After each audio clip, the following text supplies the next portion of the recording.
રોટલા ગળેલી લીધા, 7 દુકાળ. માનવીની નાલાયક બુદ્ધિ પ્રભુના વચનમાં વિશ્વાસ કરવાને કારણે દુખી છે. ધરતી પર એ સહજાનંદનો કરુણાનિધિનું મંગળકારી દિવ્ય સ્વરૂપ એવું ધરતી પર આવ્યું.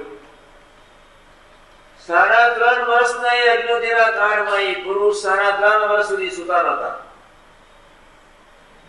શું એને ઊંઘ નહોતી આવતી? એમ શું એને એનું ધાર્યું નહોતું થતું? પણ એ હરિભક્તોની પોતાના અલ્પ સંબંધવાળાની એને એટલી બધી ચિંતા હતી, એની બહુ પ્રીતિ હતી, અકારણ ઋણું કરવાની એની ભાવના હતી. હું ધરતી પર આવ્યો છું, તમે ખાટી જ જાઓ, સુખ્યાત થઈ જાઓ, એવો એના રૂવાને ધગસ હતી. સુખ્યાત આવી એક મંગલકારી ભાવનાથી નારાયણ પ્રત્યા મુરજી બ્રહ્મચારી એક રાત્રે શિવજી મહારાજને એટલું પૂછ્યું, મહારાજ તમે રાત્રે બહુ બોલો છો. હું આ ગામ ગયો ને માનકીને આ ગામ લઈ ગયો ને પછી આ ગામ ગયો, હું તો તમારી બાજુમાં સાંભળું છું. મહારાજ કે હું મારા હરિભક્તોને સંભાળું છું ભયંકર દુષ્કાળમાં. મુરજી બ્રહ્મચારી બાજુમાં સુતા હોય,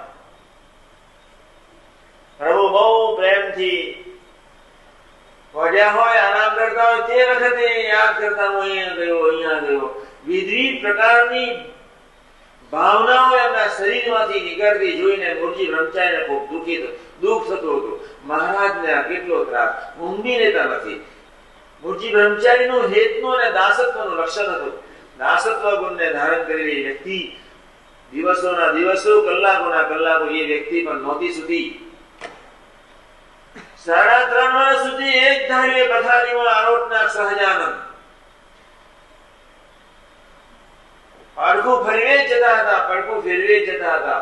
ઊંઘ જોઈ જ નહોતી, આરામ જેવી કોઈ ચીજ નહોતી. એનું એટલું જ કારણ હતું, એના ભક્તો એના દેહ કરતા આનંદ કરવા વાલા. રોટલા ગળે લીધા. પ્રશ્ન બીજો છે, અંતરસ્થાયી મહારાજને દર્શનને તેડી પરલોક ગળે લીધો. ત્રીજું વરદાન અદભુત આપી દીધું, અનાથ પનાનું મેણું ગયું, સદા થયા સનાથ. અદભુત ચિત્રણ ધરતી પર આપી અને એ વાતની પુષ્ટિ માટે આ વચનામૃત વાંચું છું. અને પછી મારે એક વાત કરવી છે, હું તમને સમજાવું છું. હું તમને દિલથી કહું છું, ખરેખર કોઈને સુખી થવું નથી. ખરેખર સુખી થવું હોય તો પ્રભુના સાધુ તમારું પાડું પકડે જ. અત્યારની પોઝિશન એ છે, અડધા આસ્તિક છે, અડધા નાસ્તિક છે. અને આસ્તિકતાનો ટોપમાં ટોપ વચના પ્રસંગનો 27 એની 2 રીતે હમણાં વાંચું છું. અને એ વચનાત્મા એ સનાતન માવતરના શબ્દનો તમે તોલ કરશો, તમારા જીવનમાંથી ક્યારેય આનંદ નહીં જાય. કાર્યની 8 અને મધ્યનું 42મું વચના તમારો વિષય નથી, પણ એ ગુણાતીતનું સગુણ અને નિર્ગુણ સ્વરૂપનું વર્ણન છે. એકમાં છે મહારાજનું સગુણ અને નિર્ગુણ ઈશ્વરનું વર્ણન છે.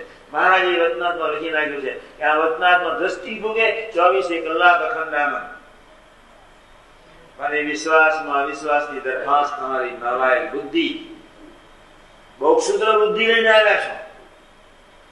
મોટા પુરુષા વર્તું જોઈએ, મોટા પુરુષા સંકલ્પો પૂરા કરવા જોઈએ. અનંત પ્રકારના સંકલ્પ વિકલ્પ સાથે તમારી ચેતના વિચારી ગૂંચવાઈ ગઈ છે, જેના ફળસ્વરૂપે મોટા પુરુષ સાથે સળંગ કરી શકતી નથી. સંકલ્પો પૂરા કરે તો મોટા પુરુષ સાચા, સંકલ્પો ઊંધા મારે ને પૂરા ન કરે તો મોટા પુરુષ ખોટા. મોટી માથા છે. એક વાત બહુ બાકી રાખજો, ધરતી પર શ્રીજી મહારાજે ક્યારેય બનાવટ નથી કરી.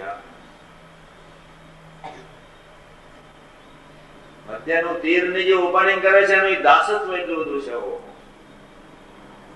ક્યારેય બનાવટ નથી કરી. 3 વચનાત્મા તો પરમહંસોના સંગ ખાધા, મુક્તોના સંગ ખાધા, પોતાના ગુરુના સંગ ખાધા. શા માટે ગુરુએ પરમહંસોને વટાવવાની કોઈ શ્રીજી મહારાજને જરૂર હતી? તમે એને શું આપી દેવાના હતા? પણ તમારી બહેર એવી નાલાયક બુદ્ધિમાં, એની વાણીમાં પ્રતિમ વિશ્વાસ રાખવાની કોઈ પાસ તમારી ચેતનાને વિશે જાગૃત થાય તે માટે એને રામાનંદ સ્વામીના સંભાળ. શા માટે રામાનંદ સ્વામીના ગુરુને વટાવે બુદ્ધિથી વિચાર કરજો? શા માટે 500 કરોડના એ શ્રમ થાય? મારા ભક્તો તો મારા દેહ કરતા વિશેષ મારા છે. છેલ્લાનું 21નું રત્નાર અને છેલ્લાના 7માં સિંહજી મહારાજે ખુલ્લું લખી નાખ્યું, દેહ ને દેહના સગા સંબંધી કરતા વિશેષ ભગવાનને ભગવાનના ભક્તની સાથે પ્રીતિ છે. કામાદિક દોષ જીતવામાં પ્રયાસ નહીં કરવો પડે. બાપા હમણાં બોલ્યા કે પેલા કવિ ગુણી પંડિતોને પણ મારવી દોષે, પણ એ મૂર્ખાઓને માર ખાવો પડે જ. એની વિદ્વતા, એની પંડિતતા, એના ગુણમાં, એની સમજણમાંથી બહાર નીકળતા નથી.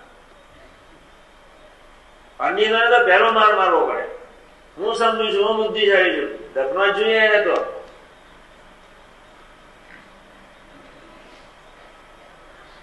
મુક્તાનંદ સ્વામી લખી છે વાત સાચી, એને માર જ ખાવો પડે. જેટલા તમે વધારે પડતા રાપણમાં ભોળપણમાં રહેવાના છો, એટલો વિશેષ માર કરવાનો છે જ. બહુ વ્યવહારિક વાત છે. બાકી તો વિચાર તો કરો, એક બાજુ તમારો ખદ્યો જેવી ચેતના, ખદ્યો દેખાય છે, અત્યારે દેખાતી નથી, અને બીજી બાજુ અનંતતામાં વ્યાપક અક્ષર બ્રહ્મ. કોઈ ચીજ, કોઈ અણુ બાકી નથી એવું ગુણાતીત, અને એનો પ્રાણ જેવો અનંત સત્તા એમાં અક્ષર બ્રહ્મને પણ લીન કરીને સ્વતંત્ર બને રહી શકે એવી નારાયણની અપરિમિત ચેતના. એ અક્ષર બ્રહ્મના તમે સંબંધ દ્વારા, એ પ્રભુના તમે સંબંધ દ્વારા ખદ્યો, એક પાણીની ઝડપને મહાસાગરનો યોગ, એક આજ્ઞા અને સૂર્યનારાયણનો યોગ બહુ થઈ ગયો. તમે દિલથી આજ્ઞો એટલું સ્વીકારેલા, સૂર્યનારાયણનો યોગ થઈ ગયો. ક્યાંય વિકાર રહી શકે?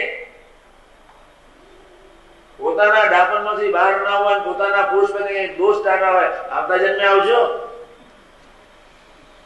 એટલા 2 વચના વાંચું છું. પહેલી તમને એક વાર્તા કરું છું. નિરાતે સુઈ જવું જોઈએ, નિરાતે ભજન થવું જોઈએ. 5-10 મિનિટ શાંતિથી ભજન ન કરી શકે, કયા પ્રકારની નિષ્ઠા? આ મહારાજની વાત ખોટી પડી જાય. એટલે હું વાંચું છું. બાકી તો પ્રસંગો આવવાના જ. ચેતના વિવિધ પ્રકારના પ્રારબ્ધના થરથી બંધાયેલી છે. પછી વાત કરું વાંચ્યા પછી. એક વાત બહુ ચોક્કસ માનજો કે સુવર્ણ કાળમાં આપણે બેઠા છીએ, સતયુગમાં બેઠા છીએ. ચારે બાજુ સાગર પાથરી દીધી છે. યોગી મહારાજ એક વાત કરતા, શેઠિયાની ઘરે જાન ગઈ, વરસાદ ખૂબ પડ્યો, કિચ્ચર થઈ ગયું. શેઠિયો બહુ સમૃદ્ધ હતો અને સીધી મોરસની ગુનોજ પાથરી દીધી. પછી પતરાવડા આપ્યા, કદાચ પાણી અંદર આવે, પતરાવડા તો ગળ્યું જવાનું છે, કદાચ તમારો હાથ બહાર જાય તો મોરસમાં જ જવાનો છે. ધન્ય હોય શાસ્ત્રી મહારાજ ને યોગી મહારાજ ને અક્ષર ને પુરુષોત્તમની શુદ્ધ ઉપાસના સાપી અને આપણને બધાને સનાજ બનાવ્યા, સાચા માવતરની ઓળખાણ કરાવી દીધી. ખૂબ સુખી આપણે સૌ થઈ ગયા. હવે એટલું જ ભજન એને સ્વીકારીને કરીએ, ભજન એને માનીને કરીએ.